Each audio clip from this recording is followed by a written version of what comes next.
मैं कह रहा था इस गाथा के आधार से जो जीव स्वाध्याय नहीं करते उनका क्या हाल होता है। वो प्रतिज्ञाएं लेते हैं और प्रतिज्ञाएं पलती नहीं, टूट जाती हैं, और पालते भी हैं तो ऐसा लगता है जैसे बोझा उठा रहे हो। ये स्थितियां बनती हैं। उसका कारण क्या?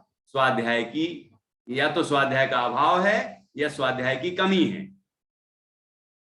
बस हमें नियम दे दिया गया है या हमने ले लिया है, इसीलिए बस हम पाल रहे हैं। बाकी हमें पता ही नहीं कि हम क्यों पाल रहे हैं। बस जैनी है इसलिए ये नहीं खाना, ये नहीं खाना, ये नहीं खाना, लेकिन उसके पीछे का क्या रहस्य है उसकी खबर ही नहीं है। जिस दिन खबर पड़ेगी और हृदय में यदि संवेदना होगी, यदि हृदय में दया होगी, करुणा होगी और पवित्र भावनाएं होंगी, तो उसी क्षण वो छोड़ देगा इसे, है ना। मतलब ये चीज ऐसी नहीं है कि इसके लिए जोर जबरदस्ती करनी पड़े, है ना। सभी जमीकंदों की और भी अनेक जो वो सप्रतिष्ठित प्रत्येक वनस्पतियां हैं उनकी स्थिति ऐसी ही है। तो अनंत काय हैं, बहुघात है उनका भक्षण करने में, इसलिए उनका सेवन कभी नहीं करना चाहिए। तो अभी हमने चर्चा की कि संसारी और मुक्त जीवों की, ठीक है। देखो अब हम एक बार पुनः ये 31 और 32 नंबर की गाथा पढ़ते हैं और उसके बाद फिर हम इसकी टीका पढ़ेंगे। छोटी सी टीका है, अभी हो जाएगा ये जल्दी। सभी को आवाज तो आ ही रही होगी अच्छे से, है ना। देखिए पढ़िए सभी एक साथ। अगुरु लहुगाणंता तेहिं अनंतेहिं परिणदा सवे देसेहिं असंखादा सिय लोगम सव्यमावर्णा केचित्तु अणावर्णा मिच्छादंसन कसाय जोगे जुदा विजुदायते हिम बहुगा सिद्धा संसारिणो जीवा। आवर्णा और अनावर्णा ये दो शब्द का प्रयोग किया है ना, और सिद्धा और संसारिणा इनकी तरफ इशारा किया वहां शब्दों से। इस तरह देखिए। अब अन्वयार्थ पूरा करते हैं फिर से। अनंत ऐसे जो लघु अगुर लघु गुण या अंश उन अनंत अगुर लघु रूप गुण रूप से सर्वजीव परिणत हैं। वे असंख्यात प्रदेश वाले हैं। हमारे कितने प्रदेश हैं? असंख्यात प्रदेश। लोक प्रमाण असंख्यात प्रदेश प्रत्येक जीव के होते हैं। लब्ध पर्याप्त निगोदिया जीव के कितने प्रदेश हैं? उसके भी इतने ही प्रदेश हैं। निक्षय दो असंख्य देशो वा। ठीक है। अब आगे देखिए। कतिपय कथनचित समस्त लोक को प्राप्त होते हैं और कतिपय अप्राप्त होते हैं। अनेक जीव मिथ्या दर्शन कसाय योग सहित संसारी हैं और अनेक अनंत जीव मिथ्या दर्शन कसाय योग रहित सिद्ध हैं। ठीक है। अब देखिए इसकी टीका।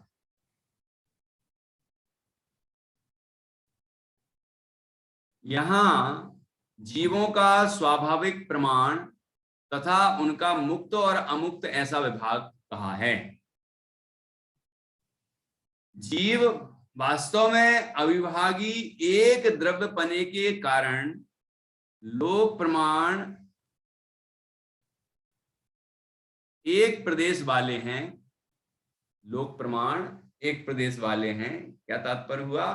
लोक प्रमाण असंख्यात प्रदेश है ना, लेकिन द्रव्य तो एक है ना, इसलिए अखंडता की दृष्टि से, मतलब प्रदेशों का भी खंड ना करके एक द्रव्य होने से एक प्रदेश कहा है। यहाँ अपेक्षा समझना है कि जीव वास्तव में अविभागी एक द्रव्य पने के कारण, अविभागी एक द्रव्य पने के कारण, जिसका विभाग नहीं हो सकता, भेद नहीं हो सकता, टुकड़े नहीं हो सकते, ऐसे अभेद पने के कारण, अविभागी एक द्रव्य पने के कारण लोक प्रमाण एक प्रदेश वाले हैं।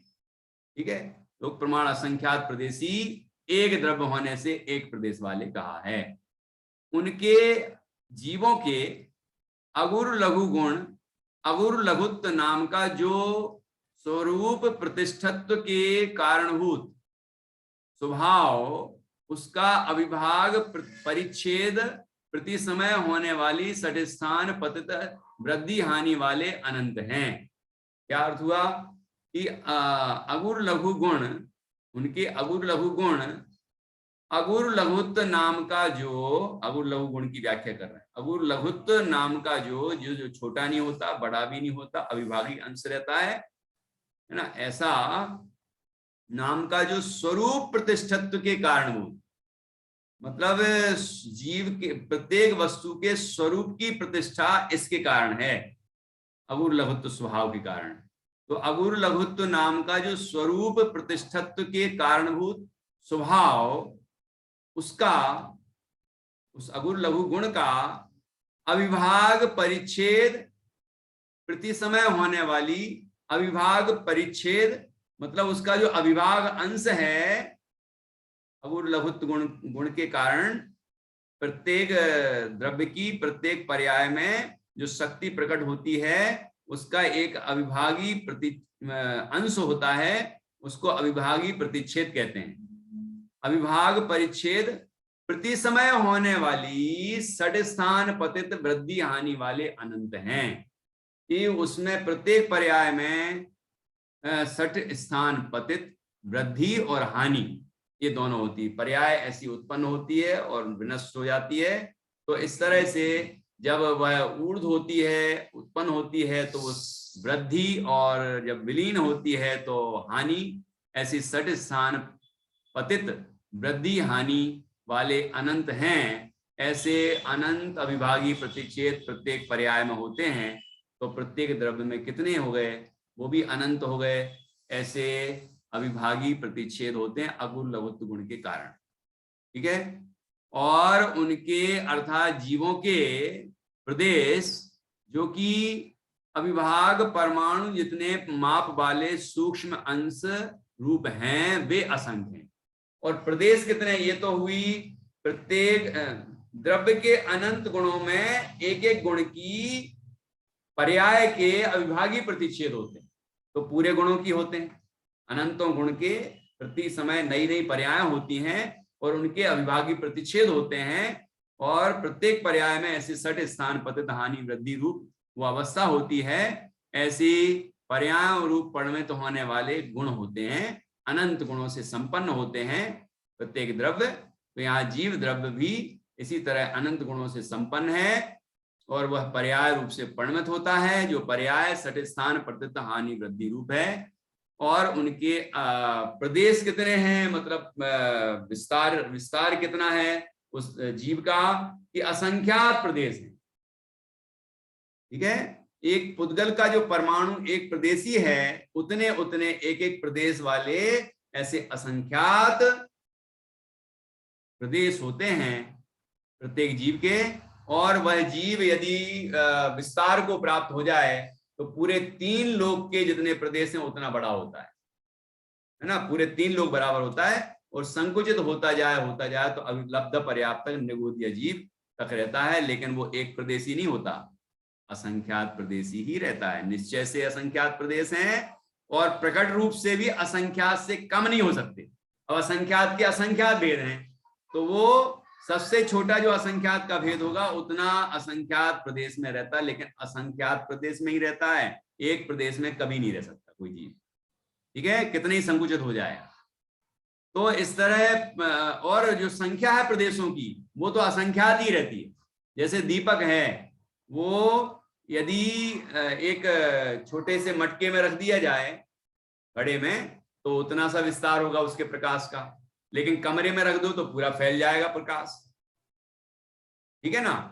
लेकिन प्रकाश मात्रा जितनी है वो तो उतनी ही है, एक जगह संकुचित हुआ, एक जगह विस्तार हुआ उसका, लेकिन संख्या तो उतनी है उसकी जो मात्रा है उस ज्योति की, ज्वाला की, वो तो उतनी ही है। ऐसे जीव के प्रदेशों की संख्या असंख्यात है।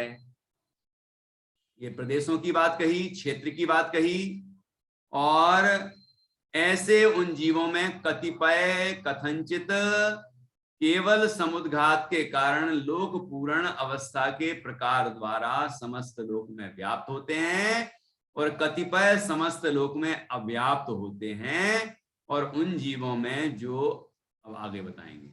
तो पहले क्या कहा कि सभी जीव तीन लोक प्रमाण नहीं हो जाते। कोई जीव जो केवली समुद्घात करते हैं, सिद्ध अवस्था होने के पहले केवली भगवान की अवस्था में जब केवली समुद्घात करते हैं, तो उनके उस आत्मा के उन परमात्मा के जो प्रदेश हैं वो तीन लोक प्रमाण व्याप्त हो जाते हैं। तो वो केवली समुद्घात वाले कतिपय में आए, है ना, वो पूरे तीन लोक प्रमाण व्याप्त हो जाते हैं और वापस संकुचित हो जाते हैं उस शरीर प्रमाण, जो अंतिम शरीर है उस प्रमाण, और फिर चारों आघातीय कर्मों की स्थिति आयु के बराबर करके, आयु के पूर्ण होते ही चार आघाती कर्मों का क्षय करके और सिद्ध अवस्था की प्राप्ति करते हैं। अंतिम शरीर से किंचित न्यून पुरुषाकार रूप सिद्धालय में विराजमान रहते हैं, ठीक है। और जो जिनके समुद्घात नहीं होता है, ये केवली समुद्घात, तो वो उस व्याप्त नहीं होते तीन लोक में, ठीक है ना, अव्याप्त रहते हैं। तो जैसे अपन लोग हैं शरीर में ही व्याप्त हैं, शरीर प्रमाण है। कोई चींटी का जीव है तो चींटी के शरीर प्रमाण है, तो संसारी स्वदेह प्रमाण रहते हैं, है ना। वो केवली समुद्घात करने वाले भी अभी पूरे मुक्त तो है नहीं, वो भी संसारी में ही आएंगे, है ना। लेकिन वो एक विशिष्ट परिस्थिति होती है जहां केवली समुद्घात करते हैं वो, और कर्मों की एक सी स्थिति करके और फिर आघाती कर्मों का क्षय करके सिद्ध अवस्था को प्राप्त होते हैं। पुनः वो प्रदेश संकुचित हो जाते हैं शरीर प्रमाण, और फिर सिद्ध अवस्था होती है, तो अंतिम शरीर से किंचित न्यून पुरुषाकार रूप विराजमान रहते हैं। क्योंकि कई लोग ये समझते हैं कि जैसे केवली समुद्घात में पूरे तीन लोक में व्याप्त हो गए ना वो केवली परमात्मा, तो जीवों को लगता है कि पूरे तीन लोक में परमात्मा व्याप्त है, ये यहां से मान्यता आई। तो ऐसा नहीं समझ लेना कि वो व्याप्त ही बने रहते हैं, वो वापस अपने मूल शरीर प्रमाण संकुचित होते हैं और फिर आघाती कर्मों का क्षय करके आयु पूर्ण करके और सिद्ध अवस्था में अंतिम शरीर से किंचित न्यून पुरुषाकार रूप सिद्धालय में विराजमान रहते हैं, ठीक है। अब और उन जीवों में जो अनादि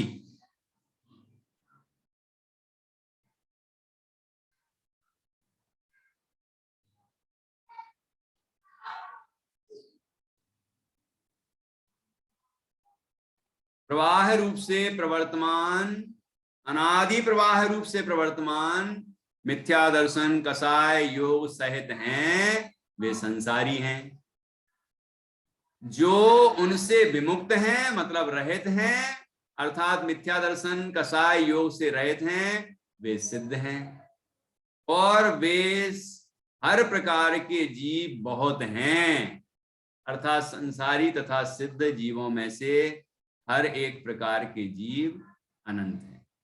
इस तरह यहाँ 32, 31 और 32 इन दो गाथाओं में संसारी और मुक्त जीवों की चर्चा की गई है और उनके परिणामों में अंतर बताया है, उनकी अवस्थाओं में अंतर बताया है, ठीक है, उनकी स्थितियों में अंतर बताया है। इस तरह से संसारी और सिद्ध अवस्था होती है। हम किस श्रेणी में आते हैं, संसारी में कि सिद्ध में नित्या? संसारी में, संसारी में। और स्वभाव से कैसे हैं? सिद्ध। सिद्ध। और बनना क्या है? सिद्ध। सिद्ध। बहुत अच्छा। वर्तमान पर्याय में हम संसारी हैं, लेकिन स्वभाव से हम आज भी सिद्ध हैं, और सिद्ध स्वभाव को जो अनुभवता है वो पर्याय में सिद्ध अवस्था को प्राप्त जाता है। तो ऐसी भावना रखते हुए हम भी सिद्धत्व की प्राप्ति के लिए प्रयत्न करते रहें। इस तरह ये 31 और 32वीं गाथा हमने पूर्ण की। अब कल 33वीं गाथा चलेगी, जिसमें जीव के देह प्रमाण पने का दृष्टांत दिया है। ऐसे अधिकार आगे आगे बढ़ते जाएंगे, वर्णन जीव का ही चलेगा, लेकिन बिंदु बदलते जाएंगे और जीव का पूरा स्वरूप 73वीं गाथा तक स्पष्ट होगा। जिनवाणी स्तुति करेंगे। नित्या, आप लोग जिनवाणी बोलिए।